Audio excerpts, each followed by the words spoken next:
কৃষ্ণ এয়া জন্ম হোৱাৰ লগে লগেই প্ৰভু ভগৱন্তই চতুৰ্ভুজ মূৰ্তি ধাৰণ কৰিছে তেতিয়া বসুদেৱ দৈব্যকীয়ে যে দেৱতাসকলে সঁচা কথাকে কৈ গ'ল জগতৰ ঈশ্বৰে যে মোৰ গৰ্ভত স্থিতি লৈছে এই কথাটো সঁচা কথা কৈ গ'ল এওঁ যিটো চতুৰ্ভুজ মূৰ্তি ইতিপূৰ্বে সেই মূৰ্তিটোৰ ইয়াত পদাকাৰে বিশ্লেষণ কৰিলে আৰু সেই স্তুতিটো দেখি বসুদেৱ দৈব্যকীয়ে নাৰায়ণক স্তুতি কৰিবলৈ লাগিল নাৰায়ণক কি বুলি স্তুতি কৰিছে স্তুতি কৰাৰ আগত বসুদেৱে শপতে স্নান কৰি লৈছে শপতে মানে দেহত যি বস্ত্ৰ পৰিধান কৰি আছিল সেই বস্ত্ৰ সমন্বিতে সেই বস্ত্ৰ তিয়াই বুৱাই মনেৰে স্নান কৰিছে নহলে পোতাখালত কোপা তাত পানী যোগান ধৰিব কোনে দিব সেইকাৰণে মনেৰে স্নান কৰিছে বুলি কৈছে মনেৰেও পবিত্ৰ হোৱাৰ ঠাই বিশেষে স্থল আছে এ আমাক ভাগৱতে এই নিদৰ্শন দিছে আৰু 1 কোটি ধেনু দান দিছে কোপা পালে ধেনু গাই সেয়াও মনেৰে দিছে যেতিয়া তেওঁলোক সেই পোতাখালৰ পৰা উদ্ধাৰ হ'ব মনেৰে কৰা সংকল্পক তেওঁলোকে বাস্তৱত ৰূপায়ণ কৰিব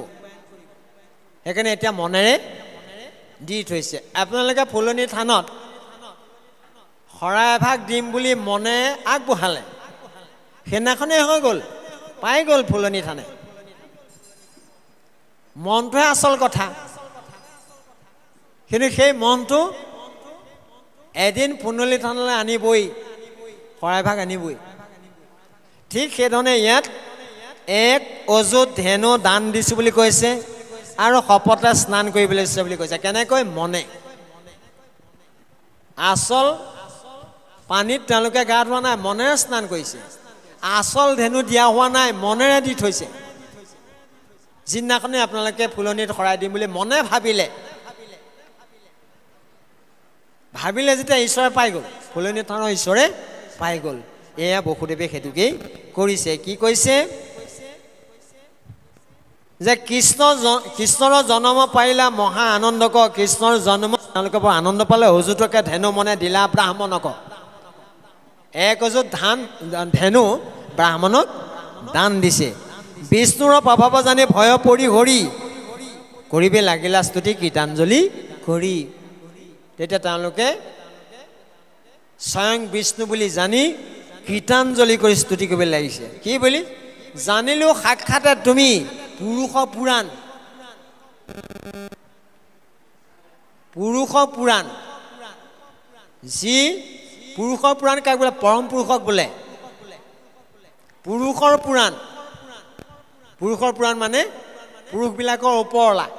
যাক পৰম পুৰুষ বুলি কয় আমি প্ৰত্যেকেই জীৱাত্মা পৰা প্ৰকৃতি আমিও পুৰুষ হৈ যাম যদিহে পুৰুষাৰ্থ কৰোঁ যাক 4 পুৰুষাৰ্থ বুলি কোৱা হৈছে 4 পুৰুষাৰ্থ কৰিলে আপুনিও পুৰুষ হৈ যাব আই সকলো পুৰুষ হৈ যাব সেইটো পৌৰুষত্ব বুলি কয় পুৰুষত্ব এই পুৰুষত্ব যেতিয়ালৈকে নহ'ব আপুনি পুৰুষৰ সৈতে সখিত্ব কৰিয়া চলে হৰি পাশে হ'ব তেতিয়া নহ'লে পৰম পুৰুষৰ ধামলৈ যোৱা ইমান সহজ নহয় আপুনি 4 পুৰুষাৰ্থ কৰি ধৰ্ম অৰ্থ কাম মোক্ষ যাক 4 পুৰুষাৰ্থ বুলি কোৱা হয় ধৰ্ম অৰ্থ কাম মোক্ষ এটো মুখ্য অপবৰ্গ মুখ্য দুটা মুখ্য এটো চতুবৰ্গ মুখ্য সেইটো অপবৰ্গ মুখ্য যেটো বৈকুণ্ঠ প্ৰাপ্তি বুলি কয় তাত আছে 5 প্ৰকাৰ ইয়াত আছে 4 প্ৰকাৰ এই 4 প্ৰকাৰ ধৰ্ম অৰ্থ কাম মুখ্য তাত আছে 5 প্ৰকাৰ হাৰিপ্য হালুক্য সামিপ্য হাজুজ্য লীন বা নিৰ্বাণ সেয়া মুখ্য এই পাঁচোটাকে একেলগে মুখ্য বুলি কয় এয়া আকৌ চতুৰ্বৰ্গৰ শেষৰ বৰ্গ ভাগক মুখ্য বুলি কয় এইটো মুখ্য এই সংসাৰতে থাকি মুখ্য প্ৰাপ্তি হোৱা কথা কৈছে সেইটো কেনেকুৱা মুখ্য মুকলি তাৰমানে আপোনাৰ ৰাস্তা চাৰিওফালে খোলা থাকিব যেতিয়া চাৰিওফালে মানুহে আপোনাক আপোন বুলি ভাবিব সঁচা বুলি ভাবিব মানে সৎ বুলি ভাবিব তেতিয়া আপোনাৰ চাৰিওফালে ৰাস্তা খোলা সেইটোকে মুখ্য বুলি কৈছে আপুনি সঁচা ধৰ্মত আছে সঁচা ধন ঘটিছে কাৰোবাৰ পৰা ধাৰণা আনিছে তাৰিখ মতে দিছে সঁচা হৈ পৰিল সেইফালে ধৰ্ম অৰ্থ কাম সেই অৰ্থ আপোনাৰ সৎ কামত খাটিছে আকৌ কেতিয়াবা আপুনি অভাৱত পৰিছে আপুনি সেইফালে আকৌ যাওক আপোনাক আকৌ দিব কেলে সেই ৰাস্তাটো আপোনাৰ খোলা আছে এইটো মুখ্য কথাহে কৈছে ধৰ্ম অৰ্থ কাম মুখ্য এই চতুৰ্বৰ্গ সাধনৰ মাধ্যমেদি আমি ভকতি কৰিব লাগিব ইয়াত ভকতি কৰিম কাৰোবাক ঠগৰামি কৰিম এইটো নহ'ব তেনেকৈ ঠগৰামি কৰি বিত্ত সঞ্চয় কৰিলে পাপহে হ'ব সেয়েহে অষ্টম স্কন্ধ ভাগৱতত কশ্যপে অদিতিক কৈছিল কি বুলি তুমি ভগৱন্তক পুজিবলৈ উপাৰ্জন কৰা ধন ঠগ প্ৰবঞ্চনাৰে নঘটিবা বিত্ত সাধ্য নকৰিবা সেই চৰিত্ৰটো বহনি তই আহুতি দিবা কি বহনি বহনি মানে জুই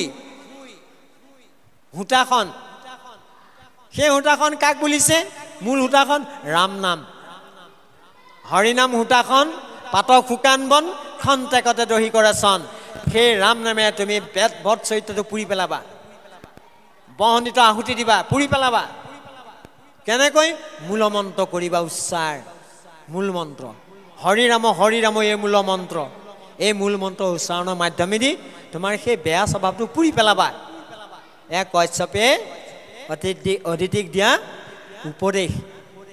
সেয়েহে এই ৰাম নাম সূতাখন সদৃশ বুলি কৈছে অগ্নি সদৃশ বুলি কৈছে পাপ শুকান বন বুলি কৈছে ভাগৱত তাৎপৰ্য কীৰ্তনৰ ভাগৱত তাৎপৰ্যৰ প্ৰথমটো কীৰ্তন কৃষ্ণ সূৰ্য বলন্ত উদিত তাতেই কৈছে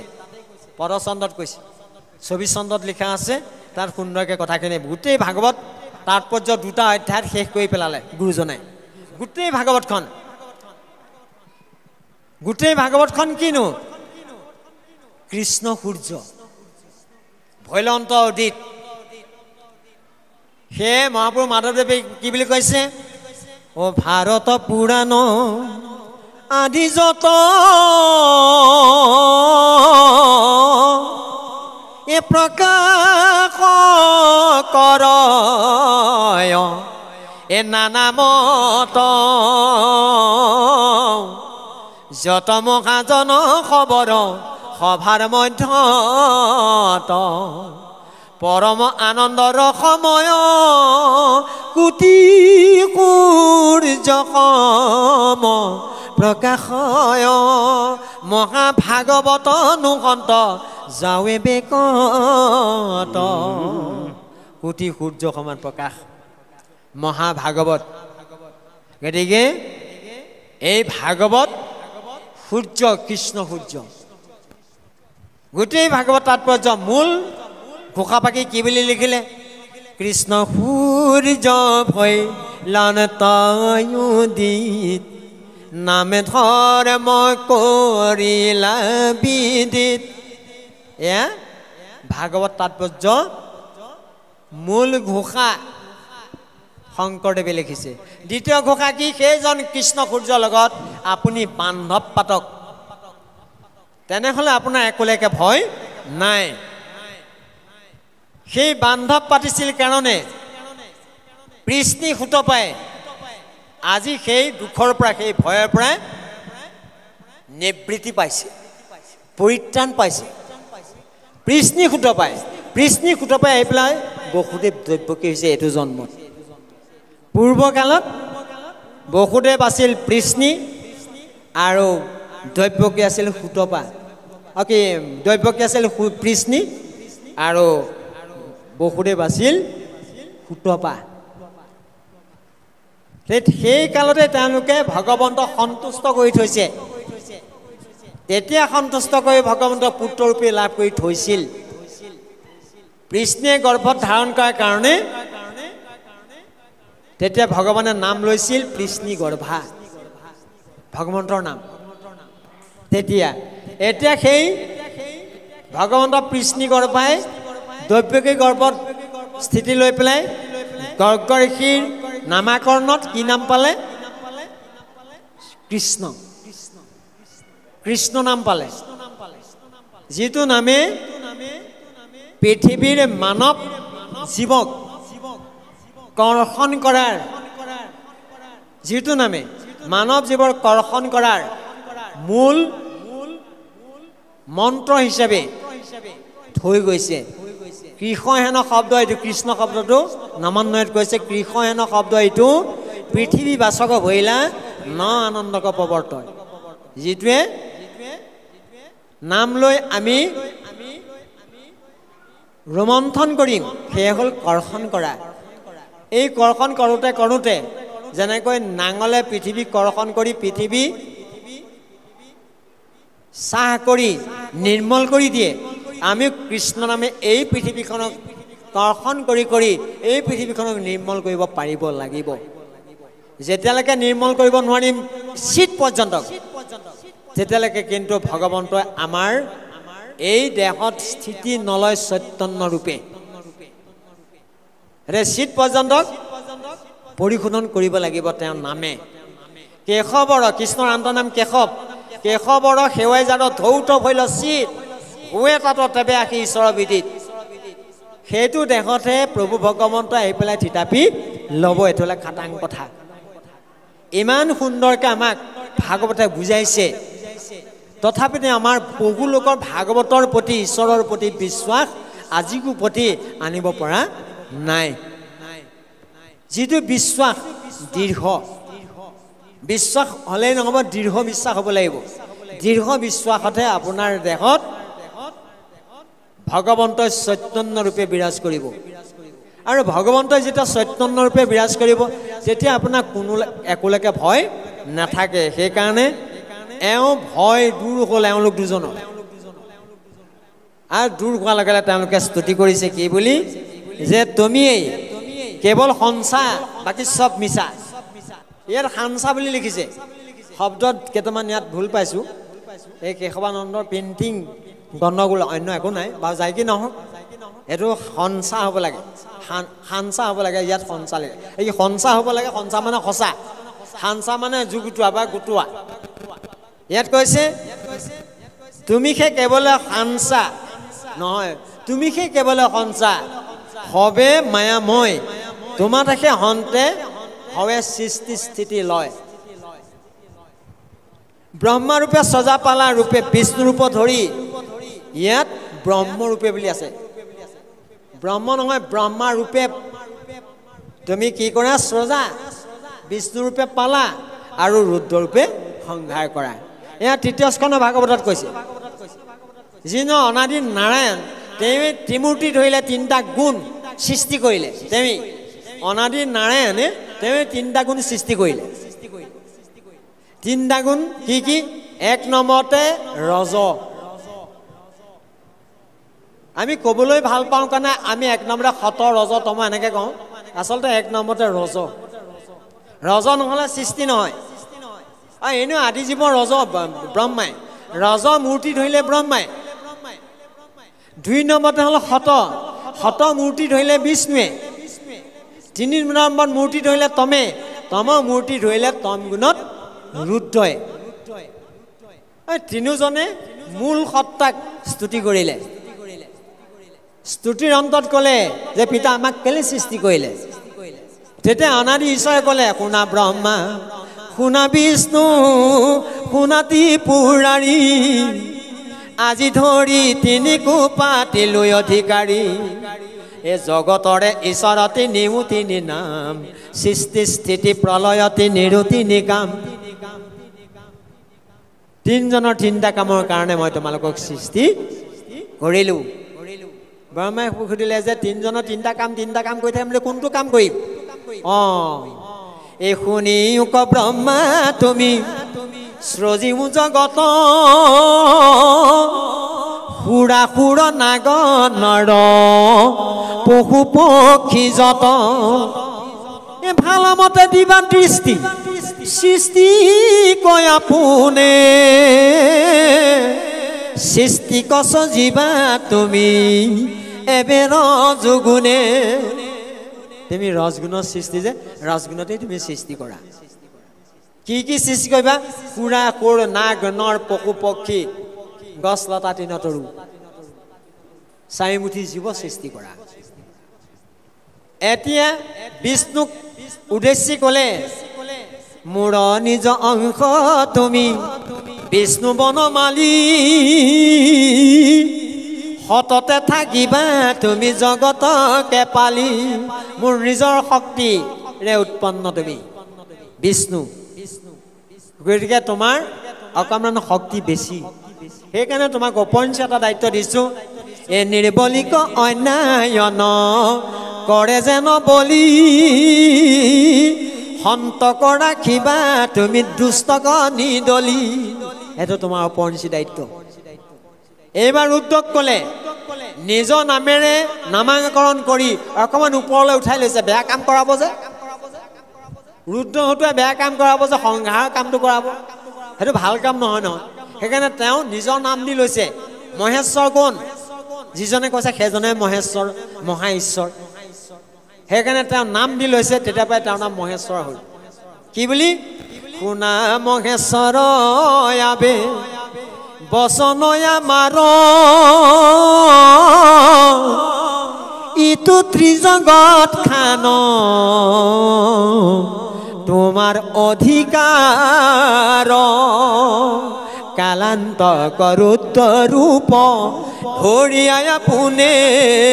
জগতক সংসাৰিবা তুমি তম গুণে নামটোৰে ওপৰলৈ উঠাই লৈ পেলাই বেয়া কামটো কৰিবলৈ দি দিলে ৰুদ্ৰক তেতিয়া তিনিজনে আজিকো প্ৰতি পৰম ঈশ্বৰৰ বাক্য শিৰোগত কৰি পালন কৰি আছে আমিহে নাই কৰা মানুহক কি কৰিবলৈ কৈছে কৰিছিনে সকলোৱে হৰি গুণ নাম শ্ৰৱণ কীৰ্তনে ভজিও হৰিৰে চৰণ এ মনুষ্য হুইবাৰ এহিমানে মাত্ৰ জানা নিজ প্ৰয়োজন এটা আমাৰ প্ৰয়োজন আছিল মুখ্য কাম সেইটো আছিল দ্বিতীয়তে বৈষয়িক কাম আমাৰ মানুহৰ দুটা কাম দিছে তাক কৰ্ম বুলি কয় এটা নিত্য আনটো হ'ল নৈমিত্তিক নিত্য কৰ্ম আৰু নৈমিত্তিক কৰ্ম নিত্য কৰ্ম কি যিটো বাধ্যতামূলক যাৰ কাৰণে আমি এই পুণ্য ভূমিত পুণ্য তনু আৰু সুলভ যুগ যুগ যিটো যুগ বুলি কোৱা হয় কলি যুগ সুলভ যুগ আৰু ৰাম নাম চাৰি সংযোগ হেন ধৰে নাপায় সহজতে নাপায় কি কি স্থান কাল পাত্ৰ মন্ত্ৰ দ্ৰব্য স্থান কাল পাত্ৰ মন্ত্ৰ এই চাৰিটা সংযোগ সহজতে নাপায় স্থান এ ধন্য ধন্য কলিকাল ধন্য নৰ তনু ভাল ধন্য ধন্য ভাৰত বৰিষে এ তপ জপ যজ্ঞতে যি তোমাৰ চৰণে ভজি তোৱা নাম ঘোষিও হৰিষে দয়াৰ থা কৌৰ হৰি যদুমণি ৰাম অধমে তোমাৰ নাম ডাকে এ কৃপা কৰা নাৰায়ণ আমাৰ চঞ্চল মন তোমাৰ চৰণে যেন থাকে তাৎপৰ্যপূৰ্ণ বৰগীত আমাৰ প্ৰত্যেকৰে মন চঞ্চল তেনে চঞ্চল মনক স্থিতপ্ৰজ্ঞ কৰিবলৈ হ'লে আমি আনন্দ মনে হৰিষে ঈশ্বৰৰ গুণনাম গাব লাগিব ভাদ মাহত প্ৰত্যেকৰে নামঘৰত ঈশ্বৰৰ নাম আইসকলে গায় কিন্তু কোনো কোনো নামঘৰত দেখা যায় হাজৰিকানীয়ে নাম দিলে বৰানীয়ে নেগায় কি হ'ল কথাটো হাজৰিকানী আৰু বৰানীৰ মাজত মনোমালিন্য আছে দৈহিক মনোমালিন্যহে সেইটো আত্মাৰ মনোমালিন্য আহিব তাত সানি দিলে কি হ'ব আৰু সেইখন নাম লোৱা হ'বনে আমুকিয়ে দিলে তামুকিয়ে নেগায় তাত আৰু আনন্দ আহিবনে পৰম আনন্দ মূৰ্তি কৃষ্ণৰ নাম গাইছোঁ তাতো আছে আমাৰ কপট এই কপট মনে নাম ল'লে আমি কেতিয়াও ঈশ্বৰৰ প্ৰিয় হ'ব নোৱাৰিম এইটো হ'লে খাটাং যাওঁতো নেৰখ কৰি যাব মন তাওঁতো নাপাইবি হৰিৰ চৰণ হৰিৰ চৰণ পাবলৈ হ'লে আমি অকপতে আনন্দ মনে অনেক একত্ৰ হৈ কৰি হৰি ৰম সকলোৱে একেলগে গাব লাগে চিঞৰিব লাগে অনেক একত্ৰ কৰি হৰি ৰম কৰাইবা আমাৰ মাত্ৰ যাত্ৰা মহোৎসৱ আমি যলৈ আহিছোঁ তো য'ৰ পৰা আহিছোঁ তলৈ যাত্ৰা কৰিব লাগে তেওঁৰ নাম লৈ বাওঁৱে হাতত আলি যিটো জনে কৰে নৃত্য অচিৰ কালতে সেইটো ভৈলা কীৰ্ত কীৰ্ত একাদশ স্কন্ধ ভাগৱত স্বয়ং শ্ৰীকৃষ্ণ উদ্ধৱ ভগত কৈছিল এই কথাষাৰ স্বয়ং শ্ৰীকৃষ্ণই উদ্ধৱ ভগত কৈছিল ইয়াত প্ৰেম আছে প্ৰেম ভক্তিতকৈ আৰু উৎকৃষ্ট ভক্তি জগতত নাই প্ৰেম ভক্তি যিটো প্ৰেমে ভগৱন্তক বান্ধি ৰাখিব পাৰে ভগৱন্তক নচুৱাব পাৰে ভগৱন্তক কৰ্ম কৰাই দিব পাৰে সেই প্ৰেমে নচুৱাইছিল কোনে গোপীসকলে সেই প্ৰেমে চেণ্ডেলৰ বোজা বহন কৰাইছিলে কোনে পাদুকা কিমান পাদুকা এটা টোপোলা কৰি পেলাই লৈ ফুৰিছে তেওঁলোক জলৈকে গৈছে তলৈকে লৈ ফুৰিছে পাদুকা পীড়া বুলি কৈছে পাদুকা পীড়া পাদুকা মানে চেণ্ডেল কিমান আছিল গোপী 1600 কেইপাত চেণ্ডেল 3200 পাত নহয় নে 3200 পাত চেণ্ডেল টোপলা বান্ধি লৈ ফুৰিছে এইটো কম কথা নে বাৰু গোপীৰ পাদুকা পীড়া বৰ্হিলন্ত ভাৰ বহন কৰি ফুৰিছিল কিয় গোপীৰ প্ৰেমত প্ৰেমে ভগৱন্তক সহজতে বান্ধিব পাৰে প্ৰেমে ভগৱন্তক সহজতে কাম কৰাই দিব পাৰে প্ৰেমে ভগৱন্তক নচুৱাব পাৰে এইখিনি কৰাইছিল এয়া হ'ল গোপীসকলৰ ভকতিৰ কেপাচিটি আমি কেলে নোৱাৰিম আমাৰ ইয়াত কি ভগৱন্ত নাই নেকি আজি 4 দিনে ভগৱন্ত চৈতন্য ৰূপে আছে এই শ্ৰী শ্ৰী ফুলনি থানত ভগৱন্ত চৈতন্য ৰূপে দিন ৰাত অবিচ্ছেদ্যভাৱে আছে আমিহে এমুঠি খোৱাৰ পাছত ইয়াৰ পৰা পলাই ধ্বংস কৰিছোঁ সন্ধ্যা ৰাতিৰ সাজ ভাত খোৱাৰ পাছতে ইয়াৰ পৰা পলাই ধ্বংস কিন্তু কৃষ্ণ প্ৰভু ভগৱন্ত এই 4 দিন কণ্টিনিউ আছে আপুনি আৰামছে গৈ শুইছেগে আপোনাকো ৰখি আছে দেহি ঐ মোৰ কথা শুনি আহিছে পাই ভালকৈ শুৱাই থওঁ আপুনি নাক জালি মাৰি মাৰি শুই আছে ভগৱন্ত আপোনাক ৰখি আছে ভগৱন্ত আপোনাক জীয়াই ৰাখিছে নমৰাকে ৰাতিপুৱা সাৰ পুৱাই দিছে সেইকাৰণে কৈছে আপুনি প্ৰাৰ্থনাত কৈছে ব্ৰহ্মাদি কৰি জীৱ যত ৰাম ৰাম ৰাম ৰাম ৰাম মায়াৰ সৰ্জা মাজে আছয় ঘুমতি যায় তুমি সে চৈতন্য সনাতন ৰাম ৰাম ৰাম ৰাম ৰাম আমি অচেতন নিয়োগ নাথ জগাই সেইজন প্ৰভু স্বামীয়ে নাথে আমাক নজগালে আমি সাৰ পামনে সেইকাৰণে এই প্ৰাৰ্থনাটো দি শুব এই প্ৰাৰ্থনাটো দি উঠিব বছ এই প্ৰাৰ্থনাটি দি গাই শয়ন কৰিব এই প্ৰাৰ্থনাটোৰ আপুনি জাগৃত হৈ পৃথিৱীত পাওঁ দিব পৃথিৱীত ভৰি থোৱা আগমুহূৰ্ততে প্ৰাৰ্থনাটো গাব আৰু গাঁৱত মূৰ্তি থোৱাৰ লগে লগে প্ৰাৰ্থনাটো আপুনি কৰিব যিমানে দুঃস্বপ্ন নেদেখক একো ভয় নাই দুঃস্বপ্ন নাশ নহয় এইটো মাধৱ নাম দুঃস্বপ্ন নাম নাশ কৰে কি এই ঈশ্বৰৰ নামে সেইকাৰণে ব্ৰহ্মা আদি কৰি গাই পেলাই আপোনালোকে শয়ন কৰিব কৃষ্ণ এই স্তুতিৰে বসুদেৱে কৈছে যে তুমি এই ত্ৰিমূৰ্তিকে ধৰা নাই খন্দিবাক লাগি পৃথিৱীৰ মহাভাৰ মোহৰ গৃহত আহি ভৈলা অৱতাৰ পৃথিৱীৰ ভাৰখন হৰণ কৰিবৰ কাৰণে মোৰ গৃহত তুমি জন্ম লৈছাহি প্ৰভু তেতিয়া ভগৱন্তই ভাবিলে এওঁলোকে মোক দেখোন ঈশ্বৰ জ্ঞান কৰিছে এওঁলোকক মই পুতেকহে আছিলোঁ তৎকালীনভাৱে ভৈলা শিশু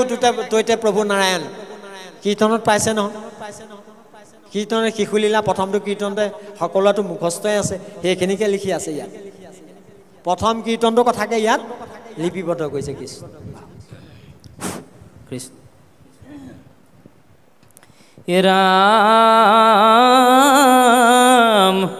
ও ৰাজা বোলাই ফুৰৈ দৈত্য গণকুটি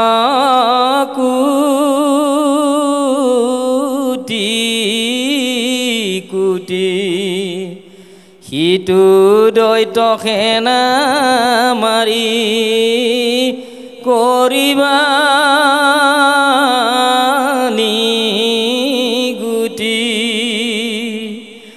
দুষ্টক সংহাৰী থাপি বাহাপুইন পথ অপুৰে বাহা প্ৰভু ভক তৰ মনোৰথ তোমাৰে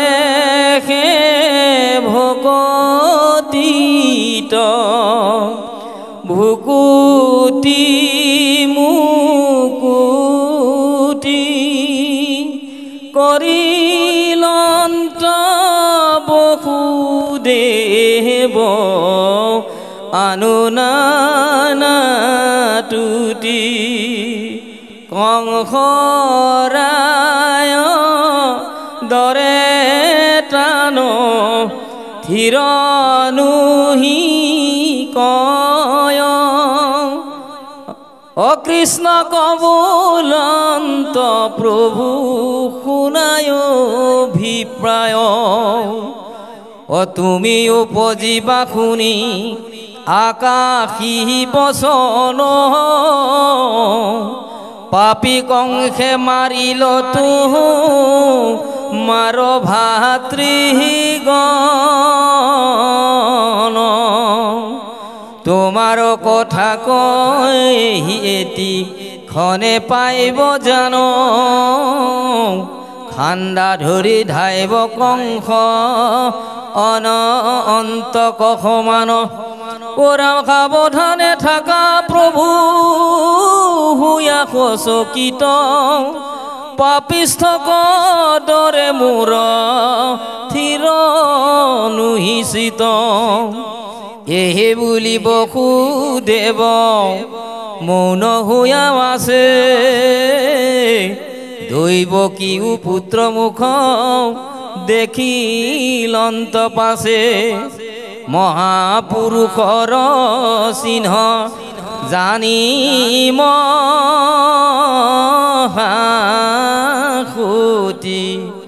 পৰিতুতি কৰন্ত বিস্ময় হুয়াতি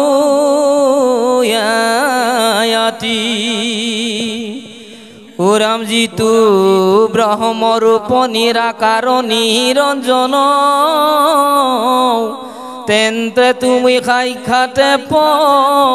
ৰম নাৰায়ণ